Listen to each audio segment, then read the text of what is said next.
Well, hello, everybody, and welcome to another edition of Recruiters with No Limits. Always unscripted and always live. I'm here with my sidekick and co-host, John Ruffini. What's up, Going Johnny? on? Not much, buddy. We get an exciting guest, and we're just going to jump into it because we don't have time to waste, right? We got Shally over here, and he is the godfather of sourcing. How you doing, my man? Doing great. Hey, that intro song, was that you playing? I can see you jamming out to that. Hey, it builds up energy, man. Right now we can flow with Great, it. Now. I love it. Richard is responsible for all the media that we have here, so that's his creation. Always bringing entertainment to the industry. That's what we're about. But Shally, let's just deep dive into it, my man. Just tell us a little about you, who you are, and what you're doing. Okay. Well, I've been. My name is Shally. I've been in the industry for about 25 years. I got into this racket that we all love here by winning a pool tournament. Probably the weirdest, funniest story. You know, most recruiters until recently don't graduate from college and be like, oh, I'm going to go be a recruiter someday. I mean, I've been working towards that, and now we do finally have that. But back then, everybody has a story about how they literally fell into it, right? So that's how it happened with me. I was unemployed, driving around visiting friends, and one of my friends had a pad in Atlanta, and he's like, hey, it's Friday, let's go drink some beers and shoot some pool. And at the pool tournament was the owner of a staffing firm, and I basically bantered back and forth, and you got to know each other. And then he's like, why don't you come back on Monday and we'll talk a little bit more. And I came by and he offered me the job on the spot. So that's an awesome story. That's awesome. How I started. I got to ask you, did you win the pool game? That's the only reason I got the job. That's awesome. That's awesome. So, but you're right. It's interesting. You mentioned, you're absolutely right. Most of the people you talk to just kind of fall into the world of recruiting. You mentioned that's changing. Are you installing curriculum at certain places so that people can actually study? Oh yeah, absolutely. So I've taught at Temple University, Fox School of Business, a full course on recruiting. We have a diploma that we offer through my organization.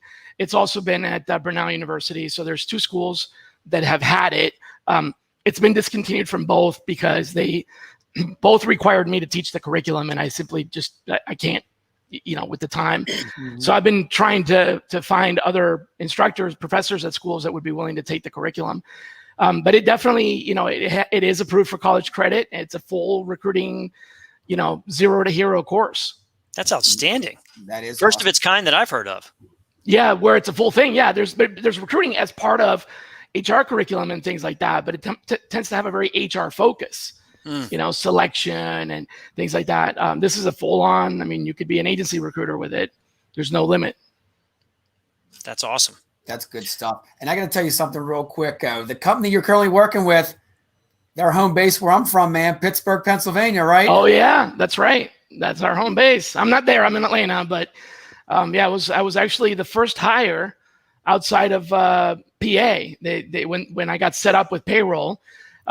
The CFO called me and was like, you're a pain in my behind because Georgia has a different law where we can't pay you bi-weekly. We have to pay you bi-monthly. So I'm I was the only bi-monthly payroll person, and everybody else is bi-weekly because of the state. Now we have, people all over the country, even in Alaska. But it was I was kind of the first to break ground there as we started expanding last year.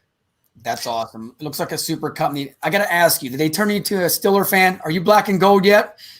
No, that conversation has not come up. I'm not much of a sports fan in American traditional sports because, I grew up out of the country. So I grew up watching soccer and a little bit of baseball, but baseball was mostly a participation sport. People get together and play baseball and softball, kind of like pickup games. So I never really got into sports teams, but I can be sold. I might have to send you a terrible towel. All right. Oh my gosh. Don't let them do it. We had a team here called Atlanta Thrashers. It was a hockey team I was a fan of, but then they got sold. Talking about selling. So there goes that. Atlanta used to also have the Flames, if I'm not mistaken. I don't remember them. Atlanta Flames I'm going way back. They used to have a hockey team called the Flames. But that's a decent sports town that you're in. Oh yeah, good basketball team, good football team. I mean, I may not be a fan of sports in general, but I do know that Falcons, Braves. You know, we won't say Braves in Pittsburgh because you beat us twice in the '90s. You go to the World Series both times. And I know how Pittsburgh can hold a grudge. Very much. No doubt. So, Awesome. so Shelly, where do you spend most of your time now? What do you focus on a day-to-day basis? Yeah. So here at Aspirant, which is a management consulting firm, I lead a practice or service line that is called Power Sourcing, and Power Sourcing is all about sourcing strategy and innovation. So, essentially, my external title is VP of Talent Sourcing Strategy and Innovation, which really means I'm solving problems for our customers, ideating, having conversations with industry leaders like yourselves, and talking about sourcing, trying to move the needle forward as a way to elevate the industry and create solutions that we don't know exist yet. So that's what are the problems that are out there in talent acquisition, particularly on the front end of the funnel, right? It's search and attraction, and then how can we create solutions that we may be able to sell for profit, or at the very least just help our customers with them, even if it's not something that we're selling as a solution. So that's kind of how the job started, and since then it's evolved a little bit. I run a full practice on sourcing as a service, and it's a team of roughly about 25 people, which is small by comparison, but these are all basically elite sourcers. And I also work with organizations on helping optimize their workflows, embedding sourcing and recruiting practices, looking at where the friction is and finding the gaps, things like that.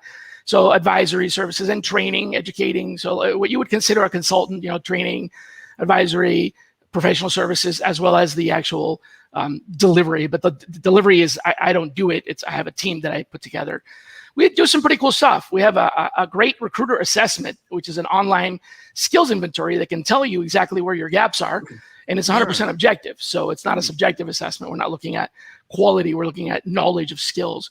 And then we also have a diagnostic that we can do to kind of help an organization figure out where the bottlenecks might be. So are you working mostly with corporate recruiting areas, staffing firms, or the whole gamut? That's the thing. What I do, what my organization does, what Power Sourcing does, is already pretty narrow. It is a niche field in and of itself. Mm-hmm. So we don't need to have a niche audience. We don't work with just a particular type of customer. We have RPOs that are customers. We have staffing firms. We have the only thing we do not have is solo practitioners. So an individual solo practitioner may be able to buy some courses and the recruiter assessment, but that's about it. We don't have anything else to offer. But yeah, staffing firms, RPOs, corporations, we're kind of like, you got the bricks behind you there in the image. We're sort of like that mortar that fits in. The RPO has 90% of what they do covered and they do it really well, but there's these 10 or 15% of jobs that require real deep sourcing or require all kinds of other things. It's not profitable for them to do it because they're set up to do things a certain way. Sure. Staffing firms will also have the occasional job with a client where they want to keep the client happy, but they don't want to give that rec to a recruiter who's going to spin their wheels and that recruiter spends 2-3 days working on one rec and they could have filled 3 recs in that time. So staffing firms don't want to do it, and corporations have recruiters that are really good at attracting people to that company, but they'll have this one job or this type of job where the recruiters have never operated in. So they know the company really well, but this is brand new. So the company was an acquisition, or it's a new department or a new development. So we kind of fit into those areas, and then we support recruiters. So the recruiter is our customer, whether it's an RPO recruiter, agency recruiter, or corporate recruiter. We do not work with, the HR department or the hiring manager. We basically are augmenting or supplementing. I like to refer to it as like the sourcing emergency room. You've got a rec, you need traction, you need some research, you need a fresh list with accurate contact information, and it's got to be accurate. You can't afford to be, sending out emails to people that don't match. That's what we do. And then the other side of it is we have a very powerful automated engagement machine that automates it's an OmniDesk platform that automates all the different outreach. So, we connect to text, email, we do text to speech, voicemail drops, Pinterest, Instagram, Snapchat, WhatsApp. We even connect to Discord and are able to automate all the outreach through those channels. There's nothing else out there like it. It's taken me almost 8 months to put this thing together with bubblegum and duct tape, because nobody out, there's lots of companies that do email and text, right, but not email, text, outbound calling, voicemail drops, Instagram, Pinterest, and everything is centralized. So that's all in one, man. That's incredible. So you're really diving deep. So I see what you're saying. So if my team has a specialized search that they're really having trouble, they've never really done the expertise or network in it, you're going to help them find how to unearth that talent. Yeah, we'll get you the list. I mean, you could spend a day or two trying to dig it up, and that's time that you're not billing, that you're not filling other recs, or we could do it for you. I mean, it's not cheap, but it's quick and it's accurate, and we put it this way, we get a lot of repeat business. Well, clearly, I mean, recruiting is all about identifying the talent, and then, it's. I want your take on this. So, like yourself, I've been in the industry for a little more than 25 years, and we've seen a lot of evolution. And in today's market, my take is, the talent, we can find the talent through the beauty of technology. You can find who you want to go after, but engaging with that talent becomes the challenge. Are you seeing that, or are you still seeing in some instances it's still not that easy to find the talent? A lot of people say it's getting really easy, or it's getting super easy to find talent. I think in some regards that's true, but what's happening is we also see, when we got started, it was difficult to find people online. So when you could find them online, it was easy to figure out who does what. Yeah. There was a lot less data, but now there's just too much data. So essentially it's become the prism turned to the other side.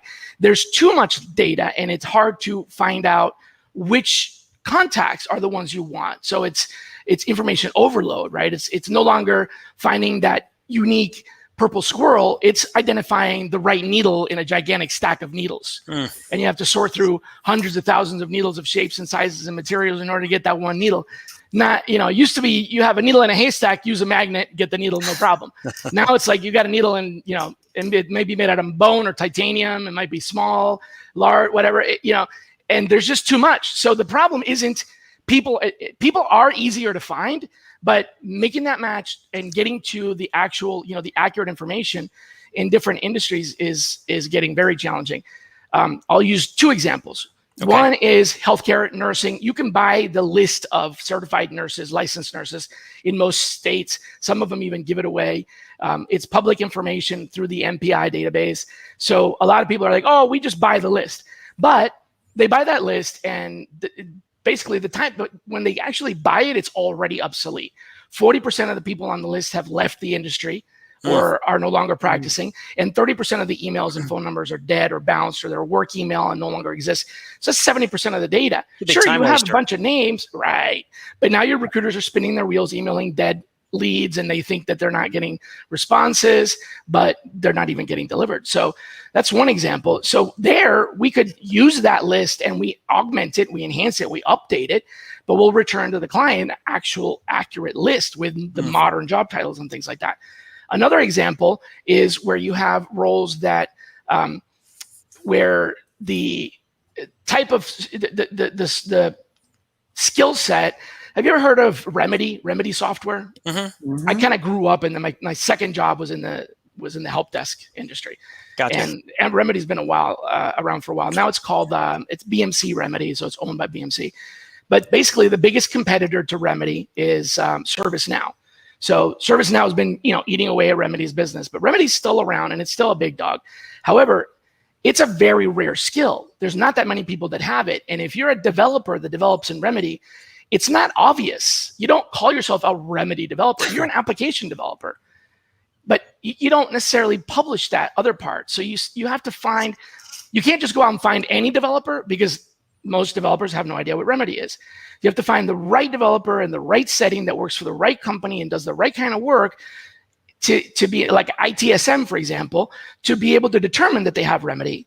And a lot of times they don't even put it on their resume. Sometimes they do, but sometimes they don't. So you need to know what companies are employing these people, what companies are using job those titles, softwares. Which departments at those companies, what the job titles are for the people that do that job. Yep. And use databases that are like, for example, Seekout, that helps you find people that have, skills that are tied to like their job or their Stack Overflow. Or Human Predictions, which does like a rating based on your code skill. Now, those are for developers. In other areas for health, there's the NPI database. So we do use it. We reference it to look at their certification so we know what they do, but it doesn't tell us where they are. There's no company name. So you have to grab the company name over here, the NPI number over here, and the email address over there, the phone number over there, and put it all together. But you have to do all that systemically in an automated way in order for it to be efficient. You can do this manually, but it'll take you an hour to find one person. It's interesting. We can find 200 people in an hour. So years ago, I'm thinking this is like 20 years ago, this was recruiting 101. This is what you had to do. It still is, but it's slow. But I'm saying, you found a way to speed up that process through automation. Yep. Exactly. And what's the layman term? Scrub it. Scrub that list, right? That's what we scrape. Yeah, we scrape the data from wherever it's available. Then we run it through several scrubbing systems. There's 4 or 5 primary vendors that sell the data. So we legitimately buy it. We're not, we're not spamming. We're actually buying lists from people that sell them. And we're enhancing that data and we're enriching it with social media. And then we're using our robot can determine from your social media presence where you were most recently most active. It's 2 factors. Where you posted most recently and where you've posted the most often in the last 90 days. And if they match, we initiate all of our sequences with that and in declining order, second most recent, third most recent. And that's a huge differentiator because think about the workflow that you guys use right now. You either call or email. I'm not going to debate whether call is better, email. You can call first, you can email for whichever. You're going to call and then email and then text, or you're going to email and then you're going to call, then you're going to text. Then you're going to wait and you're going to repeat. Right? Totally. So call, email, text, wait 2 days, call, email, text, or whatever. Mm-hmm. Well, we don't wait 2 days. We send the message to whatever their most active, most recent is. Let's say it's Facebook. And if they don't respond within an hour, we know they're not going to, so we go to Pinterest. Immediately. Interesting.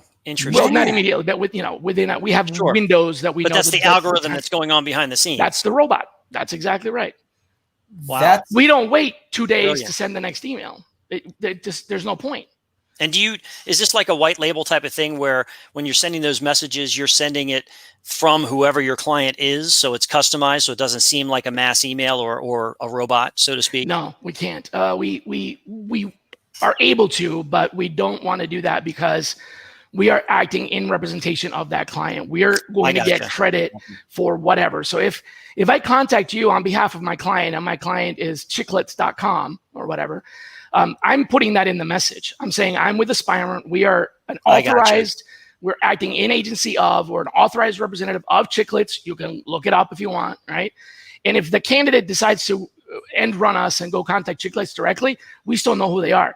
We finish our project, we turn in the report and we show them who we sourced. If that person applied directly, we still get credit because we still source them. You can't end run us. It doesn't matter. Like if you don't reply to us, but you go and apply directly, you're actually saving me time. Data doesn't lie. Man, I love it. I got to ask you real quick, like Zoom Info for business development. People buy the list, so much data. You get all these millions of names. Can you guys scrub them lists too for business development too? Yes, but we don't use Zoom Info data. So we actually had when I say we, my team, but I was leading this, so I don't want you to think I outsourced this. We internally had a comparison of all the lookup tools, and I included in that 1, 2, 3, 4, 5, 6, 7, 8, 9, 10, 11, 12. Let's see. I included 34 providers of contact information, including Seamless AI and Zoom Info and some of the other ones that you might heard of, Lucia, Nymeria,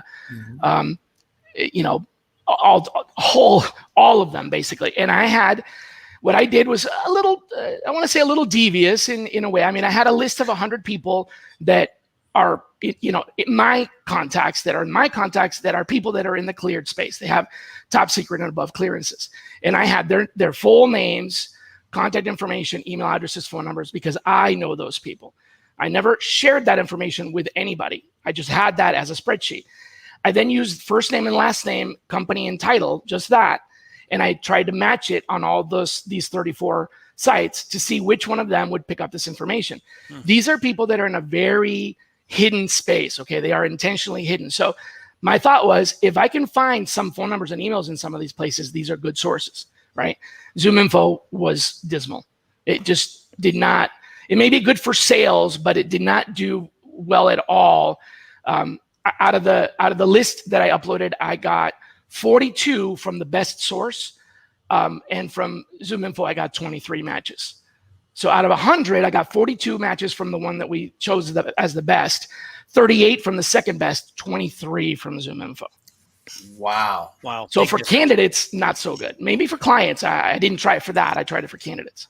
Well, I know one thing, Shelly, I'll just tell you real quick, and it's nothing to bash on ZoomInfo, but 6 of my friends in HR, it's got their job from 3-4 years ago. They're at different jobs now. So, and it's all been verified. So, well, that's always the challenge when you buy lists is you don't know, they're selling you a list. They're not lying. They're selling you a list, but there's no guarantee on how current that list is.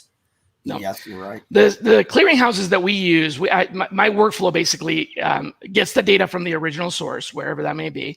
Then if there's information that's missing, or if it bounces or is obsolete, then it goes to vendor number 1, tries to find it there, vendor number 2, vendor number 3, vendor number 4, in declining order. So we have 100 leads. We'll get 50 email addresses, and the other 50 are blank.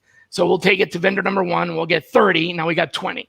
We'll take it to vendor number 2, and we'll get another 10. And we still have 10 left. We'll go to vendor number 3, number 4.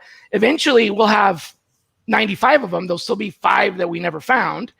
But each of those vendors are progressively more expensive. So we use fewer credits. And also, they have different sources. And that's the other thing is, through this research, I was able to identify which of these providers buy the same data.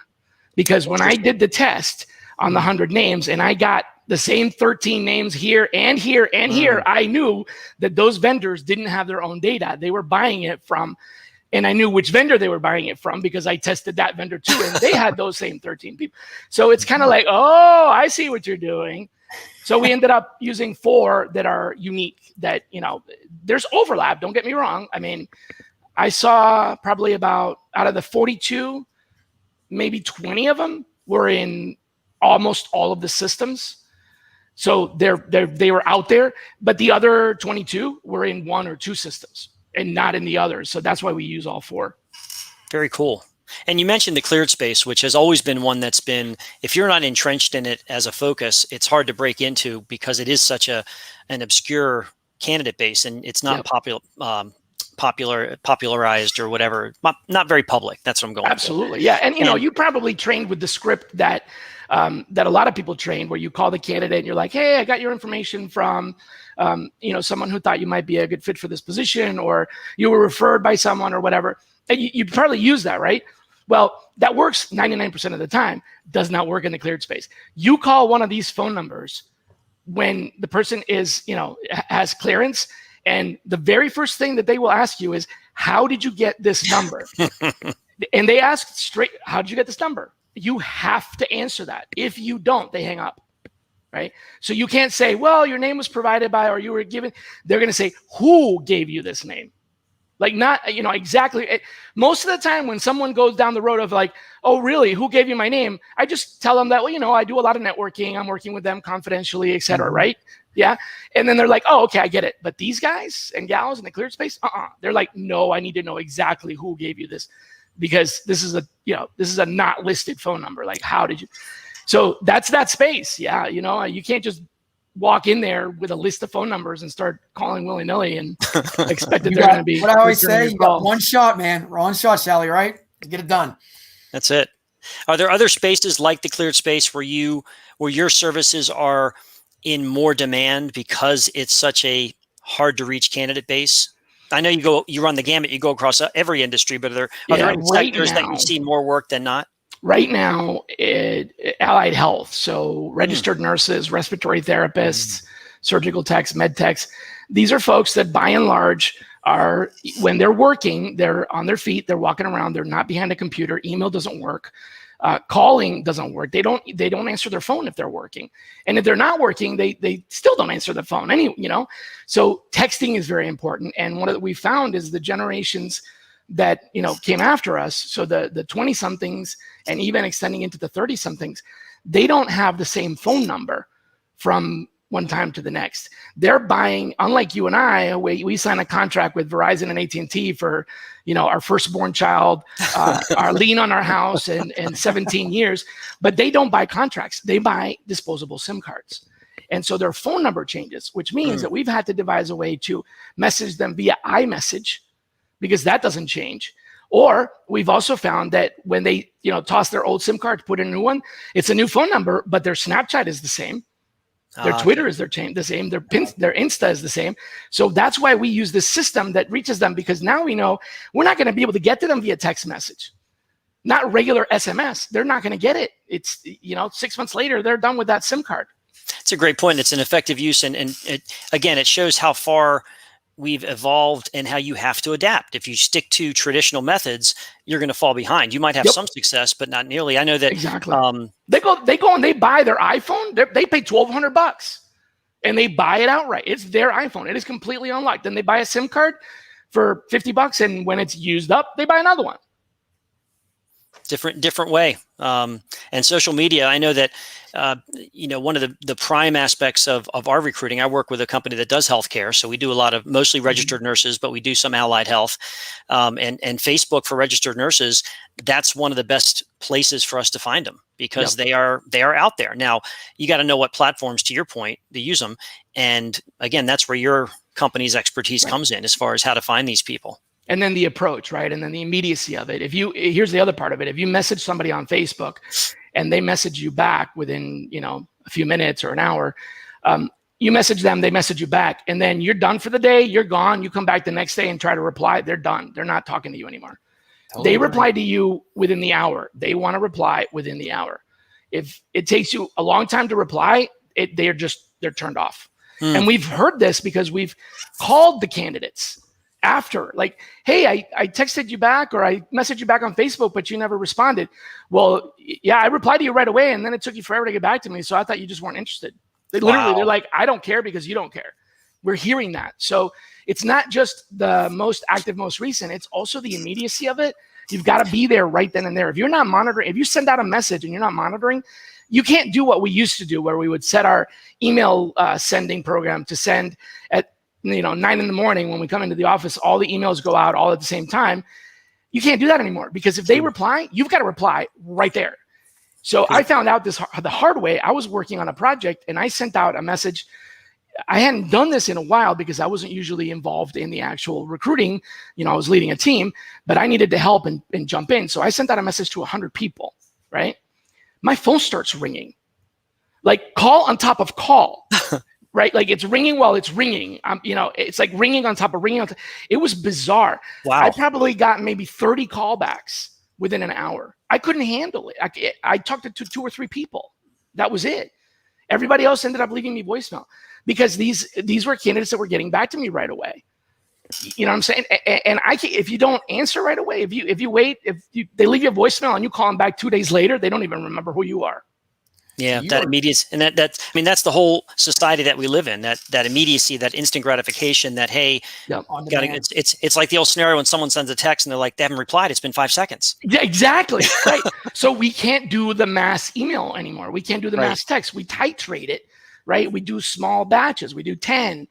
Measure it out. We do 10, we get no response. We do 20, we get 1 or 2 responses. We do 30. But if we do 10 and we get 5 responses, we're like, all right, let's not, because you can't handle more than 5 calls. Sure. I mean, how many calls can you do in 1 hour? Super interesting. Don't answer that. You're probably going to say 120. You're going to make me look bad. No, not at all. I do 120. How about you, Shally? I'll be like, who? I can ask you a question. Since the post-pandemic, what do you see like in sourcing, the changing? I mean, you're in it every day with the automation. What's changing? Because I know a lot of staffing firms, recruiters are still in that old ways, and it's passing them by. What's changing is urgency. There is a very high sense of urgency. Everybody, I was talking to a client today, and she used a very good word, which I'm going to completely steal from her and not give her any credit for. She said, it's a recnado.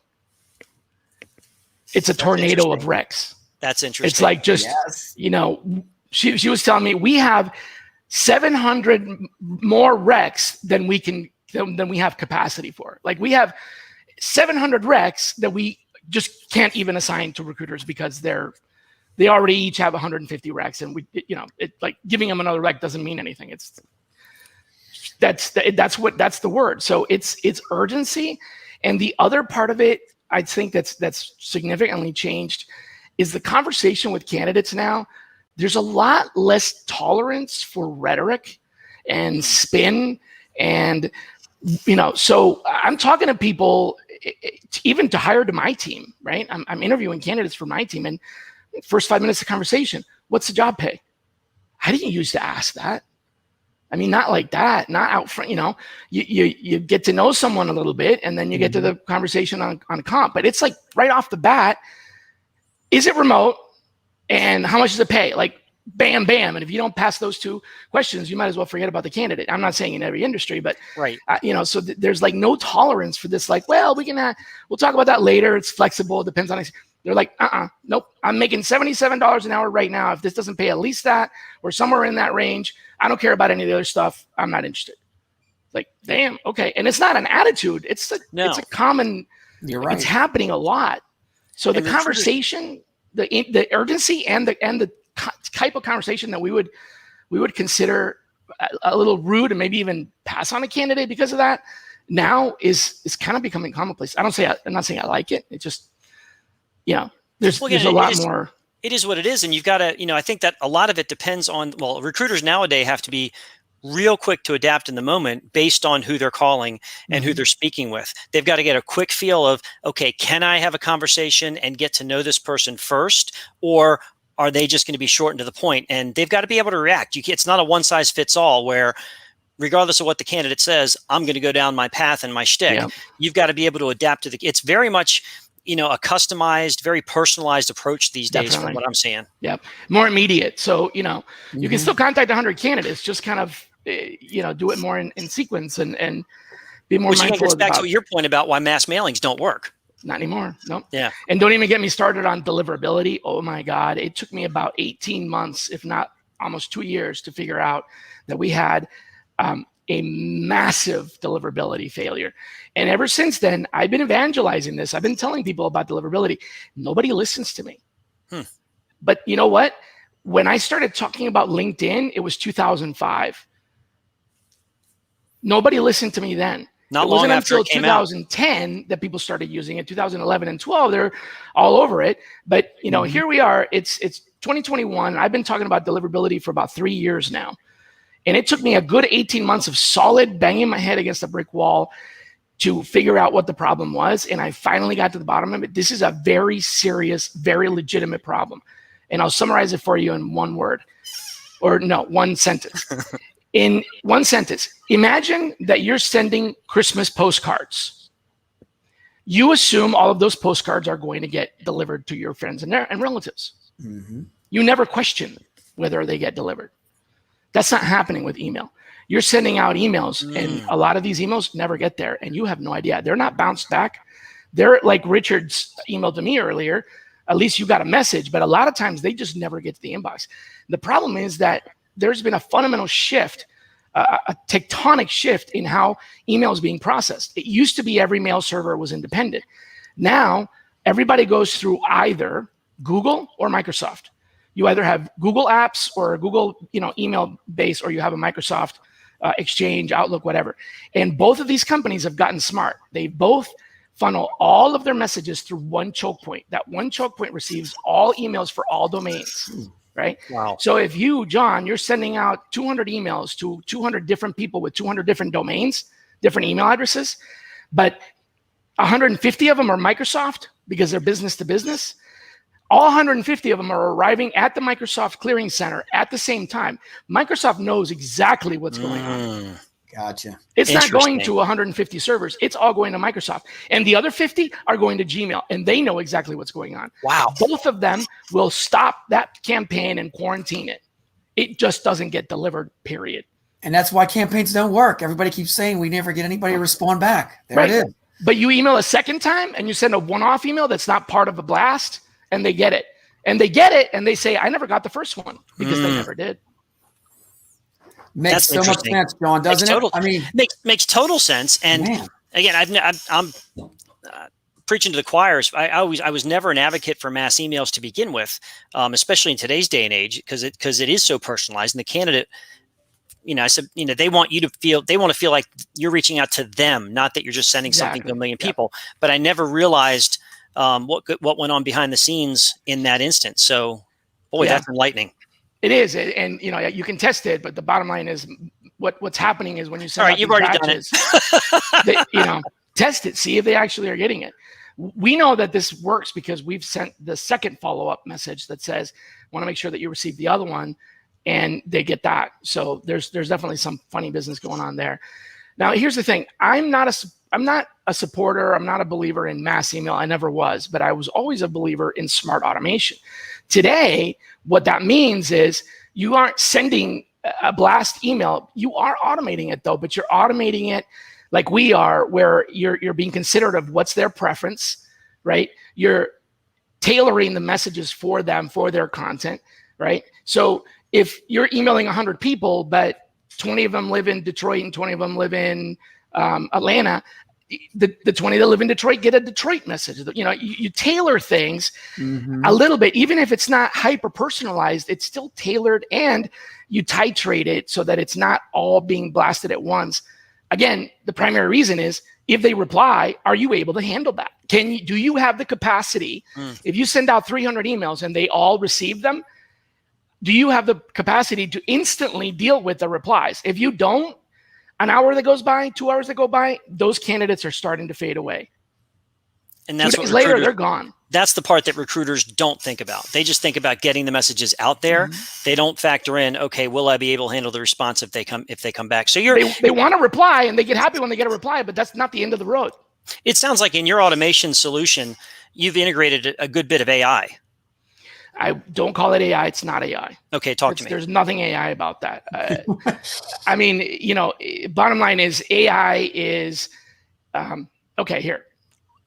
Let me give you the Turing test that you see in science fiction a lot, where they're like, let's see if this machine's intelligent by asking this question, right? That's maybe a little bit too sophisticated for a lot of people. So let me give you something that is very much real to what we do.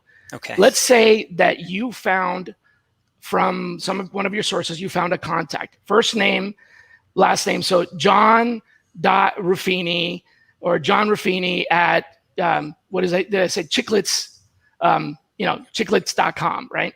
So some of these systems are going to just guess your address, and they're going to say John.Ruffini at chiclets.com.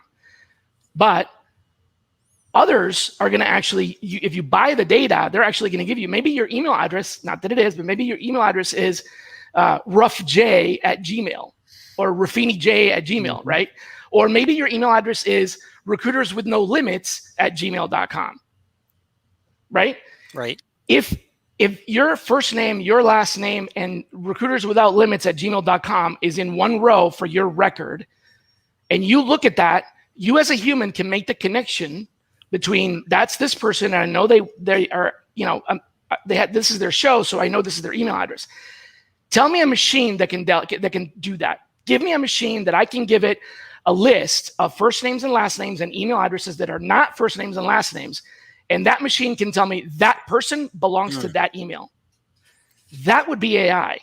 Gotcha. If a machine can determine that your name is John Ruffini and the email address is rrosner at Gmail, if a machine can look at that and go, wait a minute, that's not John Ruffini's address.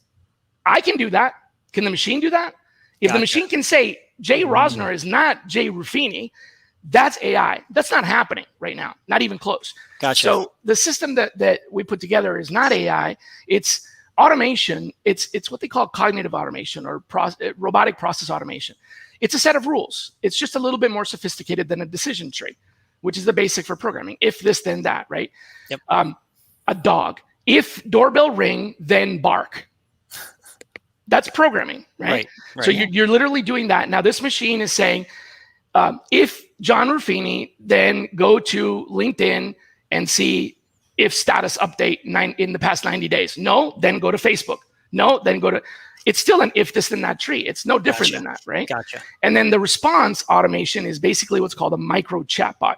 It's a chatbot that doesn't need any programming because you don't know what the conversation is going to be about. Most chatbots today are really not AI. In fact, all the ones that you're hearing about as AI, they're just the same. If they ask about, if they use the word benefits, send this link. If they use the word, right, it's still a decision tree. These micro chatbots don't have a programmed conversation response. They have a knowledge base. So when we set up a project, we give them all of the data about the client, their website, the recs, all the recs, their benefits, everything that we can. We put it into it. We dump it into a folder. The micro chatbot generates when you respond via Facebook or whatever, and it checks that knowledge base. It tries to answer the question in context. So if you say, sure, I'd be interested, but is there relocation? It goes in there and sees if it can associate relocation. And if it says, oh, yeah, there is relocation provided, and then you say, well, what's the relocation package? Then it's going to go in there and see, is there a benefits package? And it doesn't find it. So then the robot says, oh, you know what? I'm not sure, but I can get someone who does. And it pings the recruiter. Wow. But if it finds it, it says, sure, the relocation is $5,000 flat rate. It's not programmed to answer questions. It's programmed to search for the data. So in this way, have you seen Watson, IBM Watson? Yeah. Not in person, but I know people on shows on TV and stuff like that where they're doing it. And you know how Watson basically is like answering questions, and it's creepily, eerily human, right? Is that just one big, massive knowledge base it's got? It's not AI either, but it's getting a lot closer, but it's still not AI. Here's what it's doing. What they figured out is it can search the knowledge base, which is massive. It's what my little micro chatbot does, but with one folder. It's doing with massive amount, only IBM, right? It's searching everything that it can find, and it's trying to find an answer. But here's the thing. A search engine is going to try and find an answer in context to sell you ads. Watson is going to try to find an answer in context to see if it's a correct answer to your question. Here's where it becomes really tricky. They've created a threshold. I don't know exactly what it is, but it's called the confidence threshold, where the machine, the programming is told, if you have 75% confidence or probability that this might be the right answer, say this is the answer. And if you think about it, that's what we do. Yeah. How many times do you answer a question and you don't really know the answer, but you're pretty confident that that's the answer? You just say, matter of factly, that's the answer.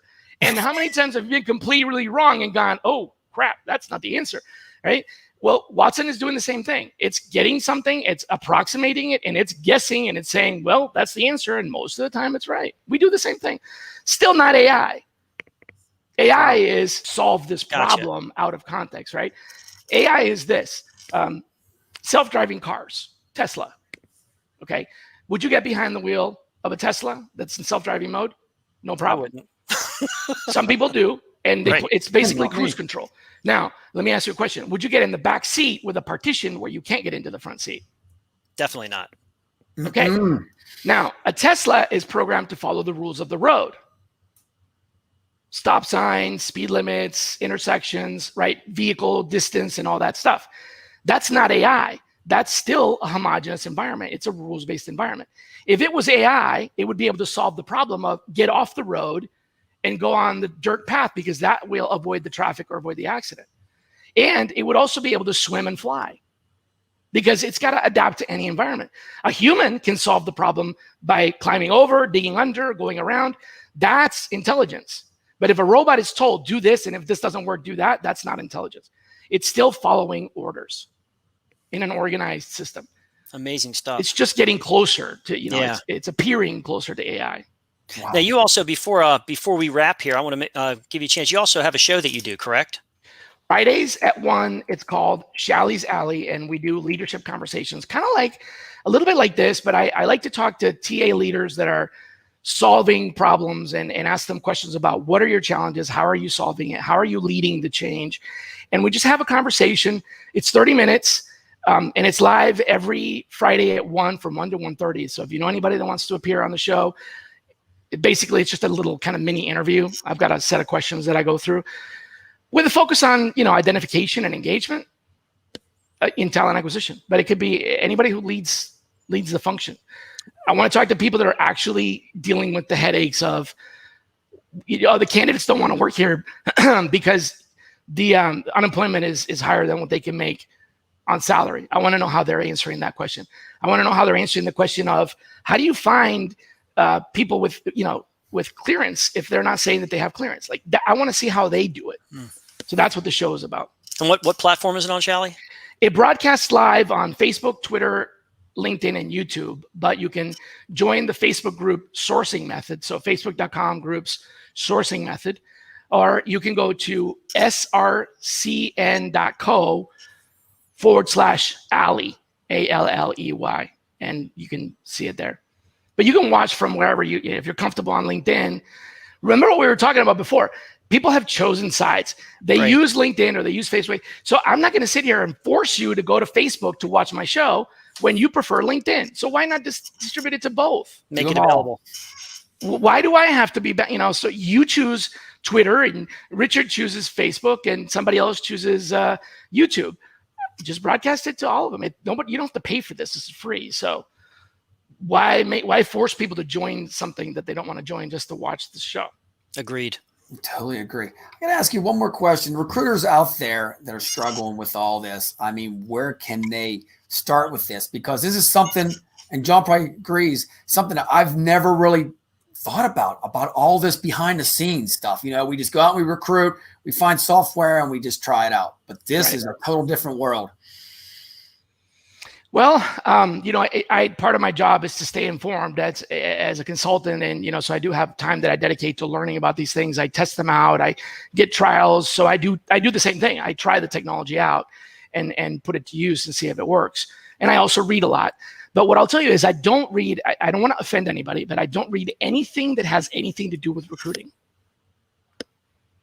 Again, no offense. It's not that I don't believe in somebody or that it's that if I'm trying to, there was a story some time ago that my first mentor in the industry told me, and I'm sure she got it from somebody much wiser than me and even than her.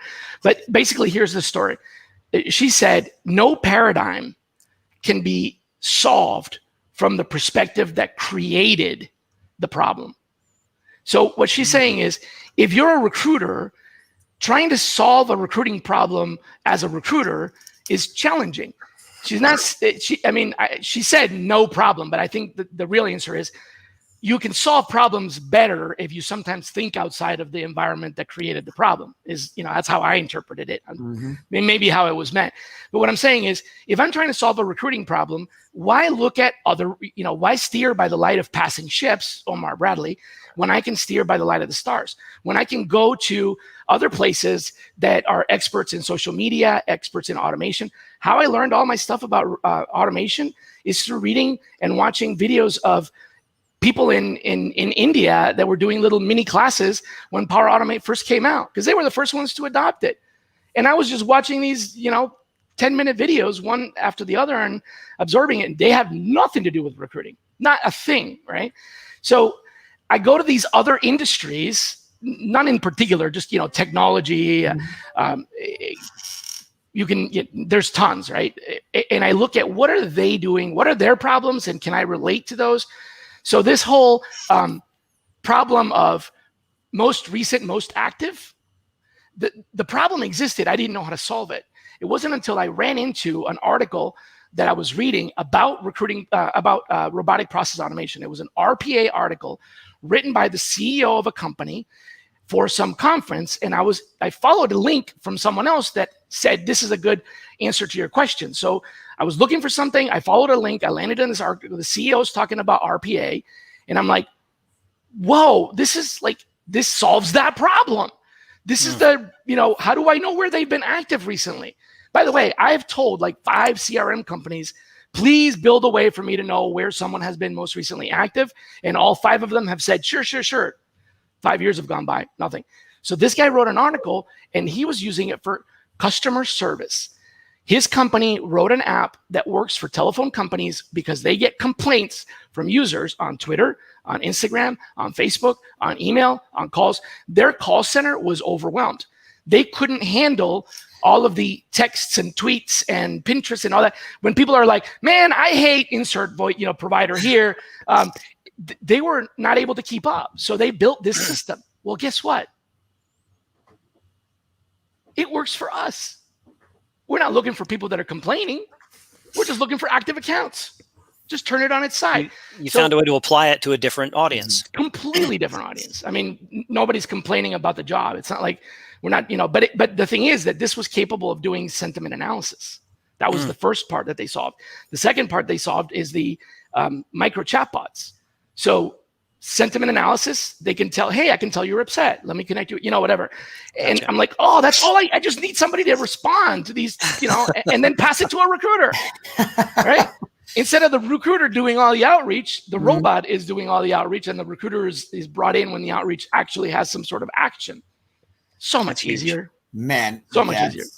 Man, good stuff. Johnny, final thoughts, my man, on today's episode. Wow. Gosh, I can't sum it up in one like I try to, Richard, every week, but I will just say automation is cool. Well, automation is cool, but it just further emphasized to me how much you need to adapt in order to excel in our industry. And you can't be stuck in your own ways. You've got to, what impressed me is, I like what you said, Shally, toward the end, where it's like, okay, if you're trying to solve a recruiting problem, approach it from a non-recruiting mindset. And not that there's anything wrong with recruiting, but no, God, no, but it makes so much to sense. It seems so basic, but it makes so much sense. It's like, oh, let me bring in a fresh pair of eyes, as people always say. Another view, it's called diversity, people, literally. Yeah. So just really impressed with what you and your company are doing, and keep it up, man.